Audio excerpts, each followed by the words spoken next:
The Galactic Council chamber fell silent as Ambassador Elizabeth Chen rose from Earth's delegation seat. Her dark eyes swept across the assembled aliens, the towering Crithians, with their crystalline exoskeletons, the serpentine Vosh coiled on their platforms, the insectoid Zarkith clicking their mandibles in what passed for laughter among their kind.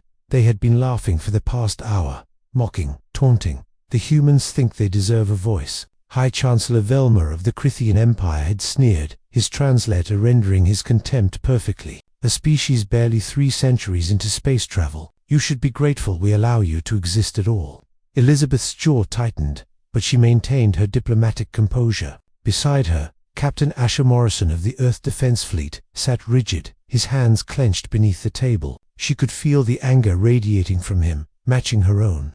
Earth has honored every treaty, Elizabeth said, her voice steady, despite the fury building in her chest. We've paid the tribute. We've restricted our territorial expansion. We've shared our resources and technology as required by the Outer Worlds Agreement. And you'll continue to do so, Velma replied dismissively, or face the consequences. The Council has decided Earth's tribute will increase by 40%. Your military fleet will be reduced by half. And you will surrender all mining rights in the Kepler sector. Murmurs of approval rippled through the chamber. The Vosh delegate hissed with pleasure. The Zarkith clicked in unison, a sound like breaking glass. These terms are unacceptable, Elizabeth protested. Our economy cannot sustain. Your economy is irrelevant, interrupted Councillor Shrana of the Vosh Collective. Humanity exists at our pleasure. You are children playing at civilization, while we have ruled the stars for millennia. Be grateful we don't simply take your world and be done with it. More laughter, more clicking and hissing.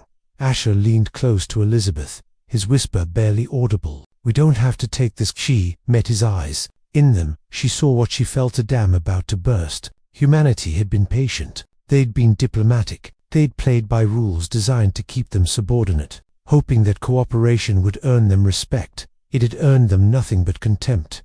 Elizabeth stood again, and this time, something in her posture made the chamber quiet. It wasn't the deference they expected. It was something else, something dangerous. You call us children, she said softly. You mock our brief time among the stars. You assume our compliance. She paused, letting the silence stretch. You've made a critical error in judgment.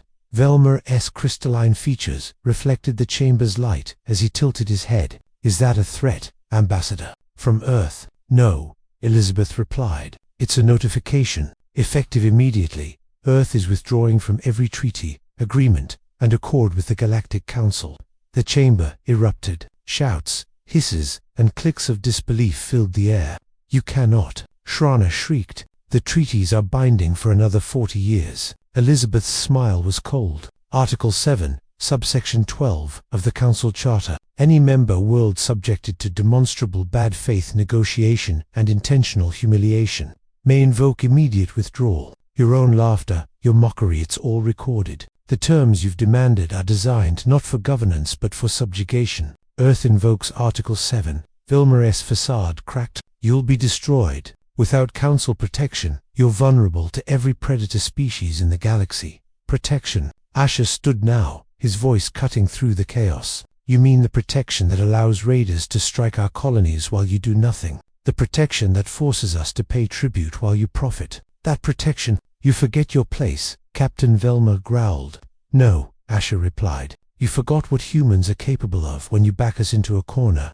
Elizabeth activated her holopad. Data streams projected above the chamber, floor fleet movements, economic reports, technological schematics. While we've been paying tribute and playing nice, we've also been preparing the tribute you demanded. We paid it in outdated currency while building the largest shipyard network in our sector. The technology we shared, obsolete prototypes, the military restrictions we accepted. They never specified what we could build outside Council space.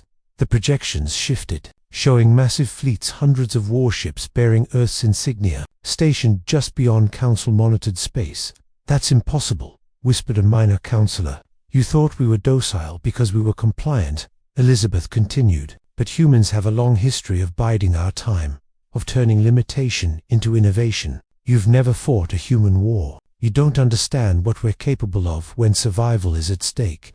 Asher pulled up tactical displays, Every Council military installation within 5 light-years of Earth's space is currently painted by our targeting systems. Every trade route you use to exploit our sector is mined. Every communication hub is compromised. We've been inside your networks for 2 years. This is an act of war. Velma roared.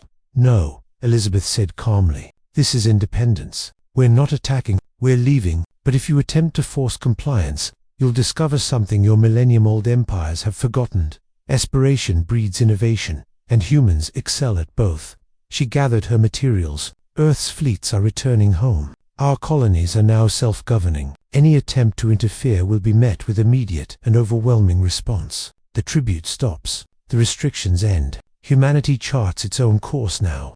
Asher moved toward the exit. Elizabeth beside him. The council chamber remained silent, shock rendering the ancient powers speechless as they reached the doors. Elizabeth turned back one final time. You could have had us as genuine allies. We would have contributed, shared, grown together. Instead, you chose mockery. You chose subjugation. Her voice hardened. Now you'll have us as competitors. I suggest you adapt quickly. Evolution favors those who can. The doors closed behind them. In the corridor, away from hostile eyes, Asher let out a long breath. That was the most terrifying and exhilarating moment of my life. Elizabeth allowed herself a genuine smile. Mine too, but we weren't bluffing. Every word was true. I know, that's what makes it terrifying. He paused. What happens now? Now. Elizabeth looked toward the viewport, showing Earth's blue sphere in the distance. Now we show them what humanity can really do when we're not holding back. We build, we expand, we thrive. Her eyes gleamed with determination. And we make sure they never underestimate Earth again.